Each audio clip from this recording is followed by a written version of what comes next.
आज की वीडियो में मैं आप लोग को ये बताऊंगी कि हम लोग किस तरह से ये डिसेंट और डेलिकेट सा हेयर स्टाइल बनाएंगे बहुत ही आसान तरीके के साथ। सबसे पहले जब भी क्लाइंट आपके पास आता है ना, तो आप अपने क्लाइंट के बालों को टेक्सचर को देख के उसको क्रिम्प कर लिया करें। अगर बाल थिन है, पतला है या नॉर्मल है तो आप फिर भी उसको क्रिम्प कर ले। अगर बहुत ही घना बाल है तो फिर क्रिम्पिंग की नीड नहीं होती है, लेकिन अगर हम क्रिम्पिंग कर लेते हैं ना तो इससे क्या हमारे जो हेयर स्टाइल की लाइफ है ना वो थोड़ी लंबी हो जाती है। देखिए, क्रिम्पिंग करने के लिए मैंने पहले पीछे के पार्ट को एयर टू एयर सेक्शन किया, पीछे के पार्ट को बैक पे कर लिया और जो फ्रंट का एयर टू एयर पार्ट वाला एरिया है उसको मैं अपने क्रिम्पर पे प्रेस कर रही हूँ अच्छी तरह से। अच्छा, आपको सिर्फ फटाफट भगाना नहीं है, क्रिम्पर को रखना है, प्रेस करना है, थोड़ी देर होल्ड करना है और फिर आपको इसको आगे की तरफ बढ़ाना है। ठीक है, जितनी अच्छी क्रिम्पिंग होती है ना उतना ही अच्छा हेयर स्टाइलिंग में बाउंस आता है।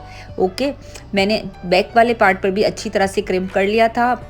अब एयर टू एयर पार्टिंग करने के बाद जो बैक का पोर्शन है ना, वहाँ से मैंने थोड़ा सा पार्ट उठाया था और फिर उसको बेकॉमिंग करना शुरू कर दी थी। अच्छा, बेकॉमिंग के लिए आप देखो मैं किस तरह से पतला सा स्लाइस उठा रही हूँ और पतले से स्लाइस को उठा के अच्छी तरह से कोम करके उसको सेट करूँगी और फिर जो है वो नीचे की तरफ ही पूरी बेकॉमिंग को लाऊंगी। हमें हमेशा बेकॉमिंग इसी तरह से करनी है, इसको पकड़ना है और नीचे की तरफ जितना हम एंड्स में बेकॉमिंग को लाते हैं ना उतना ही हमारा जो पफ है या जो भी हम बनाते हैं ना वो हमारा बहुत अच्छी तरह से होल्ड हो जाता है, टाइट हो जाता है और दुपट्टे की होल्डिंग या फिर हम इस पर कोई टीके की सेटिंग या जो भी करते हैं वो अच्छी तरह से हो जाती है।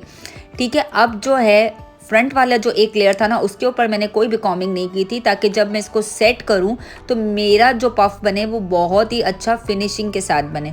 यूजुअली लड़कियां क्या करती है कि पहले वाले पफ के ऊपर भी बेकॉमिंग कर लेती है, उससे क्या होता है कि उनके पफ में वैसी फिनिशिंग नहीं आती है।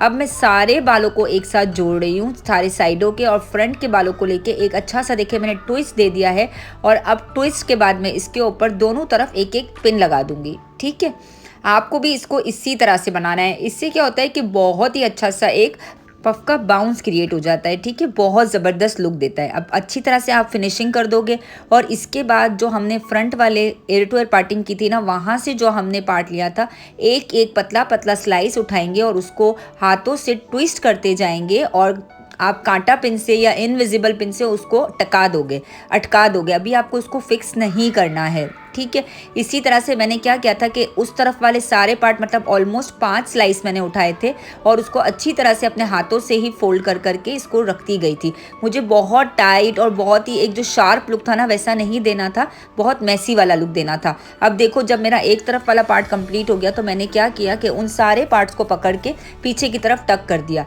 अब मैं यही वाली चीज़ दूसरी तरफ से स्टार्ट कर दूंगी। ये देखें, मैंने यहाँ से स्टार्ट कर दी है। सेम इसी तरह से पतला सा आप देखो स्लाइस उठा रही हूँ। स्लाइस की लाइनिंग आप लोग ट्राई करना बहुत फिनिशिंग से हो और देखो आपको ट्विस्ट करना है और बस इसको आपको टक कर देना है। आप इस तरह से इसको टक कर दोगे, जिस तरह से मैंने उस तरफ किया था ना सेम इसी तरह से मैंने यहाँ से किया था और दोनों तरफ से ऑलमोस्ट मैंने 5 या 6 स्लाइस उठाए थे। आप लोग अकॉर्डिंग टू हेयर उठा सकते हो।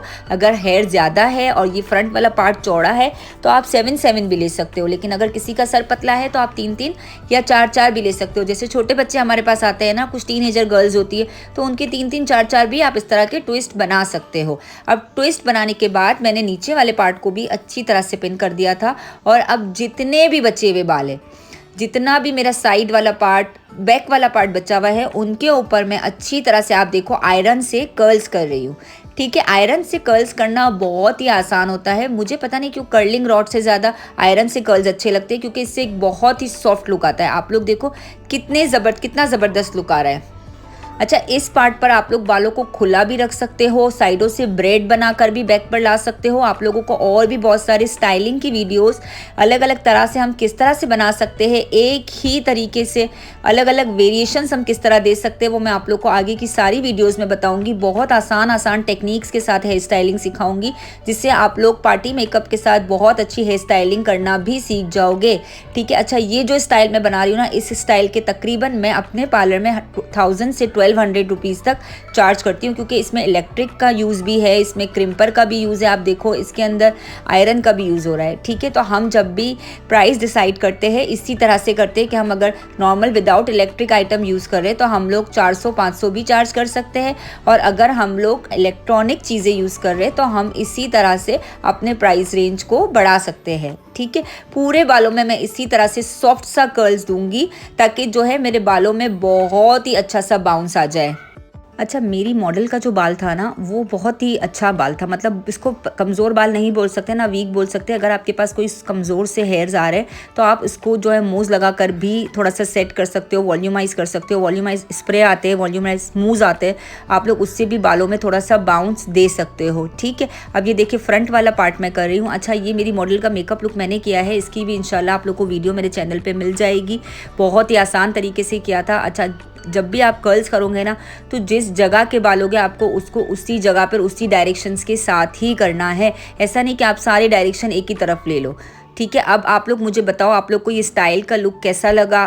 वीडियो को लाइक कर दीजिएगा, कमेंट में ज़रूर बताइएगा। अल्लाह हाफिज़।